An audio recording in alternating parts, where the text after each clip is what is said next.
शीतल बेटा, तुम अभी तक सो रही हो? 7 बज गए बेटा। चलो जल्दी से उठ जाओ, वरना स्कूल के लिए लेट हो जाओगी। नहीं माँ, मैं स्कूल नहीं जाऊंगी। लेकिन क्यों बेटा, तुम्हें तो स्कूल जाना पसंद है। माँ, पसंद तो है, लेकिन स्कूल में मुझे कोई भी पसंद नहीं करता। कोई भी मेरा दोस्त नहीं है। सब मुझे गरीब कहकर चिढ़ाते हैं, और आपको पता है मेरे साथ तो कोई बैठता भी नहीं है। शीतल बेटा, एक बात बताओ, हम स्कूल क्यों जाते हैं? ताकि हम अपनी जिंदगी में नई चीज सीख सके, पढ़ लिख कर कुछ बन सके जो हम बनना चाहते हैं। आगे चलकर जिंदगी में कितने उतार चढ़ाव आएंगे यह तो हमें पता नहीं होता ना, लेकिन उन उतार चढ़ाव को सही करने की और हर परेशानी का सामना करने की हिम्मत तो हम में होनी ही चाहिए ना बेटा।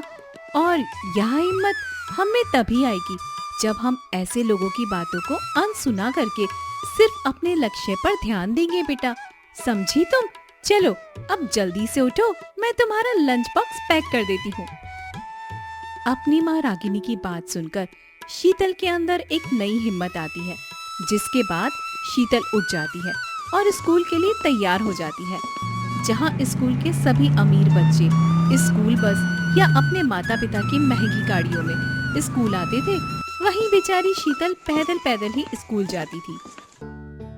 लगता है आज पियोन ने हमारी क्लास साफ नहीं की है। ये देखो कितना कचरा है हमारे क्लासरूम में। स्कूल के पियोन ने साफ नहीं किया तो क्या हुआ, हमारी क्लास की पियोन यह सब साफ कर देगी ना। क्यों शीतल, ठीक कह रही हूँ ना मैं। चलो अब जल्दी से उठो और ये सारा कूड़ा उठाकर डस्टबिन में डाल दो। लेकिन ये कूड़ा तो मैंने नहीं फैलाया, तो मैं क्यों इसे उठाऊं? क्योंकि मैं कह रही हूँ, इसलिए भूल मत, मेरी मम्मी इस स्कूल की बहुत बड़ी ट्रस्टी है। अगर तुम इस स्कूल में पढ़ना चाहती हो तो तुम्हें मेरी सारी बात माननी होगी, समझी? वरना मैं तुम्हें स्कूल से हमेशा हमेशा के लिए निकला दूंगी। शीतल जानती थी कि उसके गरीब माँ बाप कितनी मेहनत मजदूरी करके उसे पढ़ा रहे हैं, इसलिए बेचारी शीतल प्रीति से कुछ नहीं कहती और सारी क्लास का कूड़ा डस्टबिन में डालने लगती है, जिसे देखकर क्लास के सभी बच्चे शीतल पर हंसते हैं। ऐसे ही समय गुजरता रहता है और अब 15 अगस्त आने वाली होती है, जिसके चलते स्कूल में 15 अगस्त पर अलग अलग कंपटीशन रखवाए जाते हैं। शीतल को शुरू से ही डांस करने का बहुत शौक होता है, इसलिए वो डांस टीचर के पास जाकर डांस का ऑडिशन देती है, जो उसकी डांस टीचर को बहुत पसंद आता है। शीतल, तुम तो बहुत अच्छा डांस करती हो। 15 अगस्त पर जो डांस कंपटीशन होगा उसमें तुम सेंटर में खड़ी होकर डांस परफॉर्मेंस करोगी, ठीक है बेटा? टीचर, क्या आप सच कह रही हैं? मैं सेंटर में खड़ी होकर डांस करूंगी टीचर। आप देखना, मेरा डांस सबसे अच्छा होगा। डांस टीचर की बात सुनकर शीतल बहुत ज्यादा खुश होती है। वहीं डांस रूम में खड़ी प्रीति यह सब सुनकर मुंह बना लेती है और अपनी क्लासरूम में चली जाती है। अगले दिन शीतल जैसे ही डांस रूम में डांस की प्रैक्टिस करने के लिए जाती है कि तभी उसकी टीचर उससे कहती है, शीतल बेटा, अब तुम सेंटर में खड़ी होकर नहीं डांस करोगी, बल्कि सबसे पीछे खड़ी होकर डांस करोगी। लेकिन क्यों टीचर? मैं तो इतना अच्छा डांस करती हूँ, आप ही ने तो मुझसे कल कहा था। हाँ, लेकिन अब तुम सेंटर में डांस नहीं करोगी। इतना कहकर डांस टीचर वहाँ से चली जाती है। डांस टीचर की बात सुनकर शीतल उदास होकर खड़ी होती है कि तभी वहाँ पर प्रीति आती है। क्या हुआ? मैम ने तुम्हें डांस में सबसे पीछे खड़ा कर दिया? वैसे मैम ने तुम्हें बताया नहीं कि सेंटर में खड़े होकर अब कौन डांस करेगा? कोई बात नहीं, मैं ही बता देती हूँ तुम्हें। 15 अगस्त पर डांस कंपटीशन में मैं सेंटर में होकर डांस करूंगी, समझी तुम? क्या? हाँ, तुम्हें मैंने बताया था ना कि मैं स्कूल की सबसे बड़ी ट्रस्टी की बेटी हूँ, तो ये मेरे लिए चुटकियों का काम था, समझी तुम? अब मिस गरीब, सबसे पीछे खड़े होकर डांस करना, बड़ी आई। इतना कहकर प्रीति वहाँ से चली जाती है। प्रीति की बातें सुनकर शीतल रोते हुए घर आती है, जिसे देखकर उसकी माँ, शीतल बेटा, बेटा इस तरह क्यों रो रही हो? क्या हुआ बेटा? कुछ हुआ क्या स्कूल में? अरे बेटा क्यों रो रही है तू? शीतल रोते हुए अपनी माँ को सारी बात बताती है। माँ, अब मैं 15 अगस्त पर स्कूल में डांस नहीं करूंगी माँ। क्यों बेटा, तुम क्यों नहीं डांस करोगी 15 अगस्त को? तुम्हें तो डांस बहुत पसंद है, तुम कितनी खुश थी कल। तो अब क्या हुआ बेटा? कोई फर्क नहीं पड़ता कि तुम सेंटर में खड़ी होकर डांस करो या पीछे। तुम देखना, तुम्हारा डांस सभी को बहुत पसंद आएगा।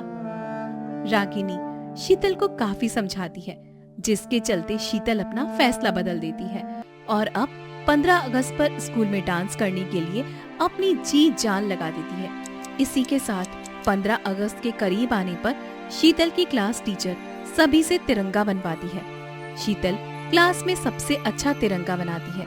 वहीं प्रीति से अभी तक ठीक तरह से तिरंगा बना ही नहीं था। मेरा तिरंगा कितना अच्छा लग रहा है ना? लाओ, ये तिरंगा मुझे दे दो। ये तिरंगा मेरा है, मैं तुम्हें क्यों दे दूं प्रीति? प्रीति जबरदस्ती शीतल से तिरंगा छीनती है और ले जाकर क्लास टीचर आरती को दे देती है। अरे वाह प्रीति बेटा, तुमने तो बहुत सुंदर तिरंगा बनाया है। Thank you teacher, thank you. मुझे पता था मेरा तिरंगा आपको बहुत पसंद आएगा। प्रीति झूठ कह रही है मैम, यह तिरंगा उसने नहीं बल्कि मैंने बनाया है। नहीं टीचर, ये तिरंगा मैंने बनाया है। मैं जानती हूँ प्रीति बेटा कि यह तुमने ही बनाया है। और शीतल, तुम गरीब तो पहले से ही थी, अब झूठी भी हो गई हो। ये गरीब के बच्चे होते ही ऐसे हैं, सिर्फ अमीर के बच्चों से जलते रहते हैं हमेशा। प्रीति के इतने अमीर होने की वजह से क्लास टीचर आरती भी प्रीति की साइड लेती है और बेचारी शीतल को डांटकर वहां से भगा देती है। लेकिन उसके माँ के कहे हुए शब्दों को याद कर शीतल हार नहीं मानती और अब 15 अगस्त की परफॉर्मेंस के लिए काफी अच्छी तरीके से तैयारी करती है, जिसे देखकर प्रीति, कितनी भी कोशिश कर लो लेकिन मुझसे अच्छा डांस तुम नहीं कर पाओगी, गरीब कहीं की। हाँ। मैं भले ही गरीब हूँ लेकिन मैंने ऐसे किसी का मजाक उड़ाना नहीं सीखा। अगर अमीर लोग ऐसे होते हैं और दूसरों का मजाक उड़ाते हैं तो मैं बहुत खुश हूँ कि मैं गरीब हूँ। और रही बात डांस की, तो वो तो 15 अगस्त पर पता चल ही जाएगा। शीतल का ऐसा जवाब सुनकर प्रीति का मुंह बन जाता है। ऐसे ही थोड़ा समय बीतता है और आखिरकार आज 15 अगस्त का स्कूल में फंक्शन होता है। सभी बच्चे स्कूल में मिली हुई डांस परफॉर्मेंस की ड्रेस को पहनकर तैयार हो रहे होते हैं कि तभी प्रीति शीतल की डांस परफॉर्मेंस वाली ड्रेस को ले जाकर कूड़े में फेंक देती है।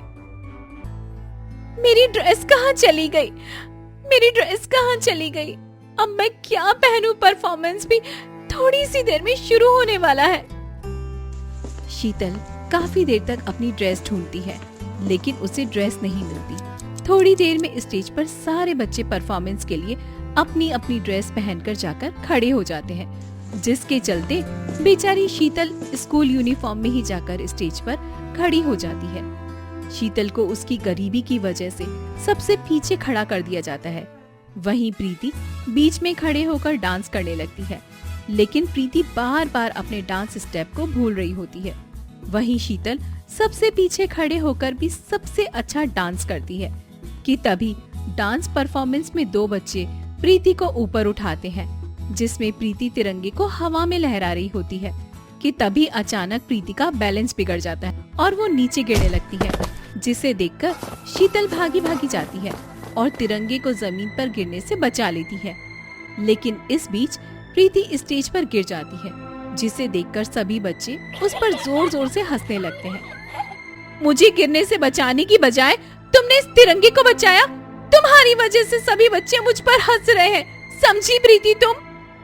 इतना कहकर प्रीति शीतल को एक जोरदार थप्पड़ मार देती है, जिसे देखकर प्रिंसिपल राघव, प्रीति ये क्या तमीज है?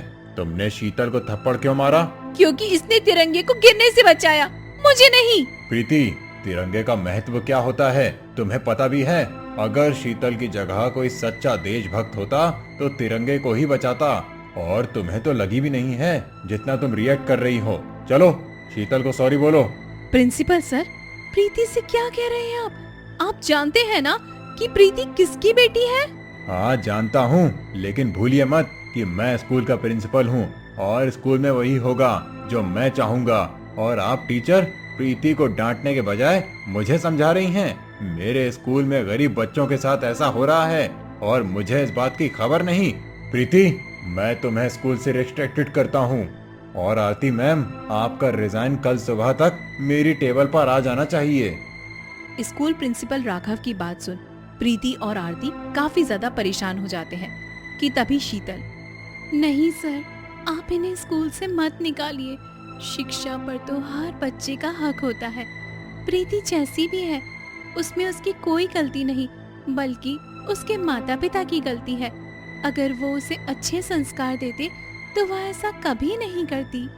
देखा आप लोगों ने, इतनी सी गरीब बच्ची में कितनी समझ है। शीतल के कहने पर प्रिंसिपल राघव प्रीति और आरती को स्कूल से नहीं निकालते, जिसके चलते अब आरती और प्रीति दोनों शीतल को माफ कर देती है। और अब इन लोगों में अमीरी गरीबी का फर्क भी हमेशा हमेशा के लिए मिट जाता है, जिसके बाद अब अमीर और गरीब बच्चे साथ में मिलकर 15 अगस्त मनाते हैं।